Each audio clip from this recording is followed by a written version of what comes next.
Kırgız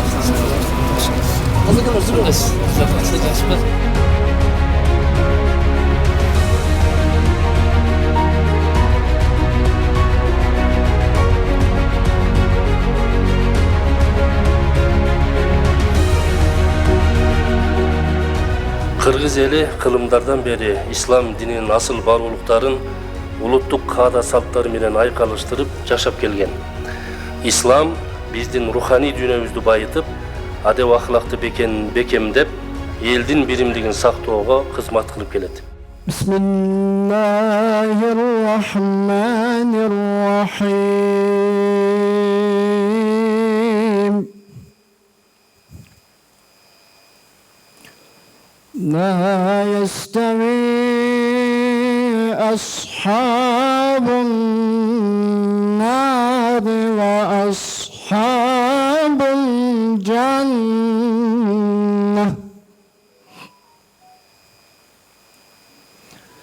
أصحاب الجنة هم الفائزون.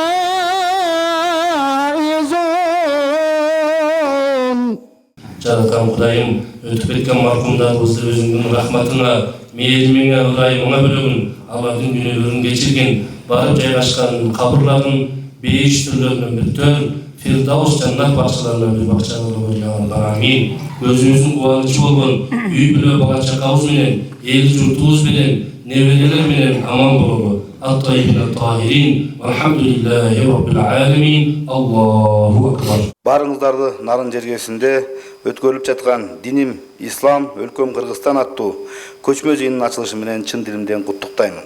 Бул жыйын мамлекет менен диндин өз ара кызматташтыгын чыңдоодо, коомдогу ынтымакты, биримдикти жана руханий баалуулуктарды бекемдөөдө өзгөчө мааниге ээ. Өлкө башчыбыз урматтуу Садыр Нуркожоевич өз сөздөрүндө мамлекетибиздин өнүгүүсү биринчи кезекте элдин биримдигине, улуттук баалуулуктарды сактоого, мыйзамдын үстөмдүгүнө жана ар бир жарандын жоопкерчилигине түздөн түз байланыштуу экенин белгилеп, анын катарында дин, коому, ынтымакка, адеп, ахлакка жана сабырдуулукка үндөгөн гана мамлекеттин өнүгүшүнө салым кошо турган чоң күчкө айланарын дайыма айтып келет. Бүгүнкү көчмө жыйында ушул максаттарды ишке ашырууга багытталганы көрүнүп турат. Улуттук үрп-адаттарыбызды, үй бүлөлүк баалуулуктарды сактоо, маркумду акыркы сапары узатуудагы ысырап кошукту азайтуу, жаштарды туура диний түшүнүккө тарбиялоо жана экстремизм менен терроризмди алдын алуу бүгүнкү күндүн эң маанилүү маселелеринин бири. Дин жолунда чач сакал агарган урматтуу дини кызматкерлер, урматтуу устаздар. Ошондой эле ушул биздин ар бир облуста, ар бир жерде жергиликтүү жетекчилик колдоп, ушундай жакшы шарттарды түзүп берип, колдоп келе жатат. Мына бүгүн дагы Нарын областында жергиликтүү жетекчилик, укук коргоо органдары тарабынан жакшы бир колдоого ээ болуп, жыйыныбызды, көчмө жыйыныбызды улантып атабыз. Кыргыз эли кылымдардан бери ислам дининин асыл баруулуктарын улуттук каада салттары менен айкалыштырып жашап келген. İslam bizdin ruhani dünyamızды bayıtıp, adep ahlakты bekemdep, eldin birimligin saktooga hizmat kılıp keledi. Oşol эле учурда мамлекетибиz dini erkindikti камсыз кылуу менен бирге коомдук туруктуулукту, улуттук коопсуздукту жана конфессиялар аралык ынтымакты сактоого өзгөчө көңүл бурууда. Бүгүнкү күндө Кыргызстанда мамлекет менен диндин өз ара мамилеси мыйзамдуулукка, өз ара урматтоого жана кызматташууга негизделген. Бул багыттагы иштердин негизги укуктук негизи болуп, дин тутуу эркиндиги жана дини бирикмелер жөнүндө Кыргыз Республикасынын мыйзамы эсептелет. Мыйзам ар бир жарандын абийир жана дин тутуу эркиндигин камсыз кылуу менен бирге дини уюмдардын ишмердүүлүгүн жөнгө салууга жана коомдук коопсуздукту сактоого багытталган. Урматтуу жыйындын катышуучулары, Кыргыз Республикасынын президентинин жарлыгы менен бекитилген улуттук дем, дүйнөлүк бийиктик оңгу жолу мамлекетибиздин өнүгүүсүнүн жаңы идеологиялык багытын аныктады. Бул документ улуттук баалуулуктарды сактоо менен заманбап өнүгүүгө жетишүүнү көздөйт. Аталган оңгу жол дини мекемелердин дагы коомдук аң сезимди калыптандыруудагы жоопкерчилигин арттырат. Мындан тышкары журт башчыбыздын жарлыгы менен бекитилген 2026 жылдарга Кыргыз Республикасынын дини чөйрөдөгү мамлекеттик саясатынын концепциясы дини чөйрөдөгү мамлекеттик саясаттын негизи багыттарын аныктап берди. Концепциянын алкагында төмөнкү маселелерге өзгөчө көңүл бурулууда. Дини сабаттуулукту жогорулатуу, салттуу дини баалуулуктарды бекемдөө, экстремизмдин жана радикализмдин алдын алуу, мамлекет менен дини уюмдардын кызматташтыгын өнүктүрүү, жаштарды туура дини багытта тарбиялоо. Бүгүнкү күндө муфтият коомдогу актуалдуу маселелер боюнча активдүү иш алып барууда. Айрыкча үй бүлө институтун бекемдөө багытында кеңири түшүндүрүү иштери жүргүзүлүүдө. Үй бүлө коомдун пайдубалы, ошондуктан никенин бекемдиги, ата-энеге урмат көрсөтүү, балдарды туура тарбиялоо маселелери ар дайым көңүл борборунда болууда. Ошондой эле аялдардын коомдогу орду, үй бүлөдөгү ынтымак, кайнене менен келиндин өз ара сый мамилеси боюнча агартуу иштери уюштурулуп келет. Зордук зомбулуктун бардык түрлөрүнүн алдын алуудагы муфтияттын негизги багыттарынын бири болуп саналат. Ислам дини мээримдүүлүккө, сабырдуулукка жана адилеттүүлүккө чакырарын эл арасында кеңири түшүндүрүү иштери жүргүзүлүүдө жана жума баяндарда байбамай айтылууда. Мындан сырткары экстремизмге, терроризмге жана радикализмге каршы иштер тынымсыз жүргүзүлүп келет. Имамдар жана дини кызматкерлер жаштарды туура дини түшүнүккө үндөп, өлкөбүздүн коопсуздугун камсыздоого өз салымдарын кошуп жатышат. Дин менен мамлекет бири-бирин толуктап турган коомдук институттар болуп саналат. Мамлекет мыйзамдуулукту жана туруктуулукту камсыз кылса, дин коомдун руханий дүйнөсүн байытып, адеп-ахлактык баалуулуктарды бекемдейт. Биздин жалпы максатыбыз мыйзамды сыйлаган, мекенин сүйгөн, салттуу баалуулуктарды урматтаган жана билимдүү коомду калыптандыруу. Диним ислам, өлкөм Кыргызстан деген уран ар бир жарандын жүрөгүндө ыйманды, мекенчилдикти жана жоопкерчиликти бекемдеп турушу зарыл. Урматтуу жыйындын катышуучулары, сөзүмдүн дагы акырында учурдан пайдаланып, Нарын областындагы дин чөйрөсүндө диндин баалуулуктарын руханий жаатта күнү түнү кызмат кылып келе жаткан урматтуу имам дамлаларга, дини кызматкерлерге, урматтуу устаздарга биз терең ыраазычылык билдиребиз. Себеп дегенде зордук зомбулукту алдын алууда, ошондой эле коомду ынтымак, биримдүүлүккө, достукка чакырууда, руханий ишмердүүлүктү жүргүзүүдө биздин дини кызматкерлерибиздин салымы абдан чоң. Андыктан ушул жолдо Кудай Таала тарабынан ыраазы болуп жөнөтүлгөн ислам динине 7 миллион калктын ичинен Кудай Таала мына сиздерди тандап алып, шарапаттуу динине кызмат кылуу шарапатын ээ кылып отурат. Андыктан жооптуу кызматыңыздарды Кудай Таалам жеңил кылсын. Кудайым буйрса, мындан ары дагы мамлекетибиз менен биргеликте иш алып бара турган болсок, дагы көптөгөн ийгиликтерге жетебиз. Эмне үчүн биз баса белгилеп айтып атабыз? Себеп дегенде, урматтуу устаздар, мына алдыңкы сапта биздин уулумундагы аталарыбыз отурат. Мына ушул кишилер кыйын кезеңдерди, кыйын учурларды башынан өткөргөн. Уулумундагы устаздарыбыз менен сүйлөшүп отурганда ушундай замандар болгон. Аллах дегенде камалган, Мухаммад дегенде камалган. Диндин баалуулуктарын жеткирүүдө абдан кыйынчылыктар болгон, атеисттик доор болгон. Ошол доордо дагы биздин ата бабаларыбыз динин тутунуп, динин сактап, келечек муун урпакка, татнакка эгемендүү, табигаты кооз мамлекетти аманат катарында динин дагы, мамлекетин дагы тапшырып отурат. Ал эми эгемендүү мамлекетибиз бүгүнкү күндө динди колдоп, дин жаатында колдон келишинче жакшы шарттарды түзүп берүүдө, укук коргоо органдары тарабынан дагы дини кызматкерлердин ишмердүүлүгүн алып барууда жакындан жанашып жардам берүүдө. Ошол эле биздин жума баяндарыбыз, ошол эле кызмат кылуубузда укук коргоо органдары тарабынан дагы, жетекчилик тарабынан дагы болгон колдоолор болуп жатат.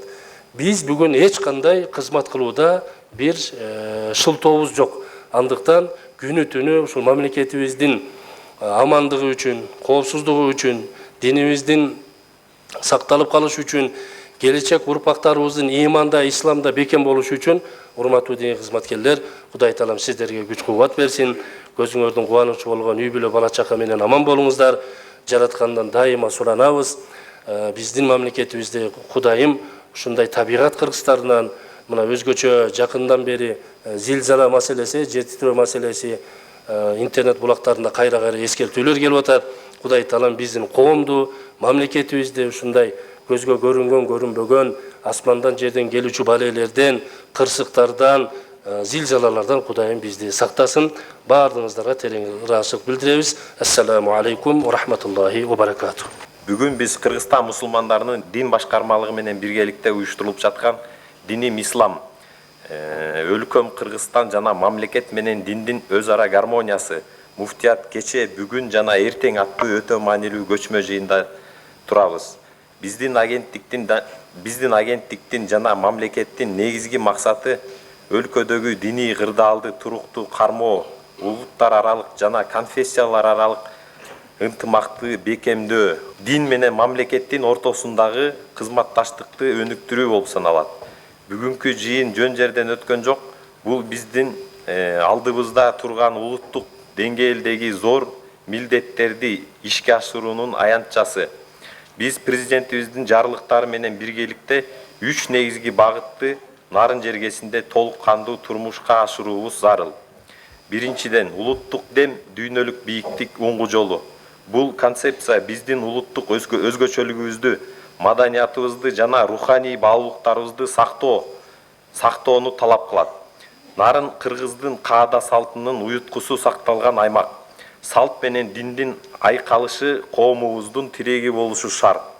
Экинчиден, 2021-2026 жылдарга диний чөйрөдөгү мамлекеттик саясаттын концепциясы мамлекет дин тутуу эркиндигин камсыз кылуу менен бирге диний чөйрөнү тартипке келтирүүнү көздөйт.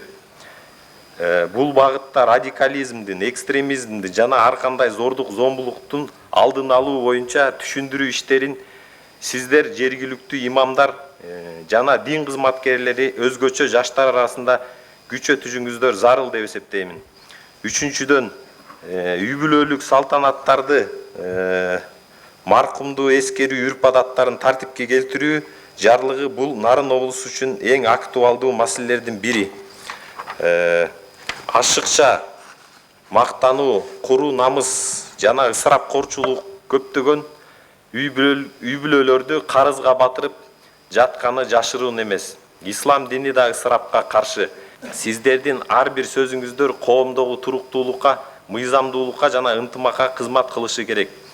Биз биргеликте гана мамлекет менен диндин ортосундагы гармонияны сактап, Теңир Тоо жергесинде тынчтыкты жана өнүгүүнү камсыздай алабыз. Өтүп жаткан иш-чараларыбыз өлкөбүзгө береке жана ынтымак алып келсин. Көңүл бурганыңыздарга чоң рахмат. Өлкө башчыбыздын Садыр Нуркожоевичтин жардамы менен сиздин муфтийлик дооруңузда биздин имамдарыбыз бүгүнкү күндө ошол айлык менен камсыздалды. Баш имам хатиптерибиз жаңы акыркы үлгүдөгү кызматтык унаалар менен камсыздалды. Андыктан мен ошол дин кызматкерлери Нарын областындагы жалпы 217 мечиттин имамдарынын атынан, 5 баш имам хатиптеринин атынан жана өзүмдүн атынан өлкө башчыбызга жана сизге ыраазычылык билдирип рахматымды айтам. Үчүнчүдөн, ошол президентибиздин жарлыгы алдын алууда, ысырапкерчиликти токтотууда өзгөчө биздин кээ бир дин кызматкерлерибиз аябай жакшы өздөрүнүн баягыдай эмгектерин көрсөтүштү. Бул да болсо биздин имамдарыбыздын аябай жоопкерчиликтүү иштеп жаткандыгынын далили.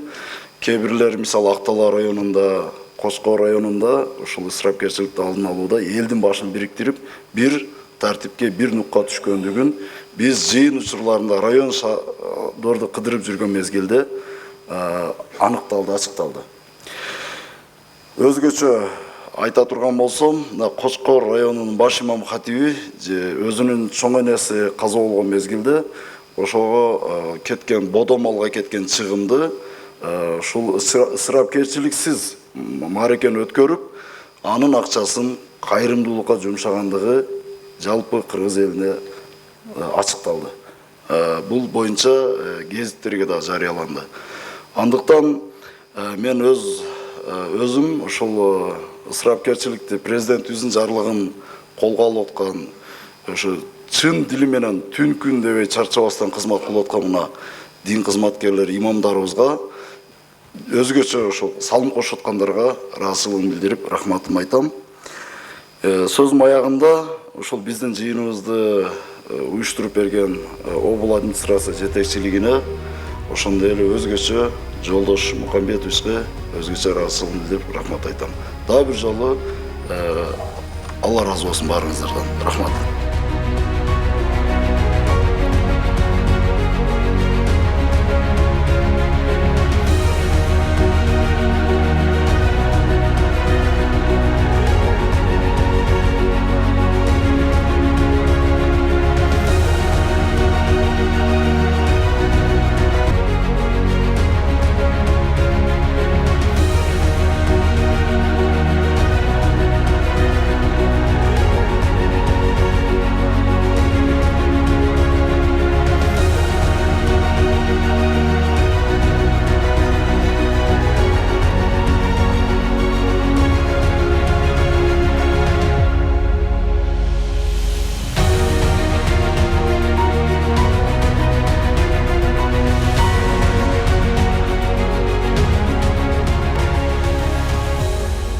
Ынтымағымыз оң болсын, рызқымыз мол болсын, ысырапшылық жоқ болсын.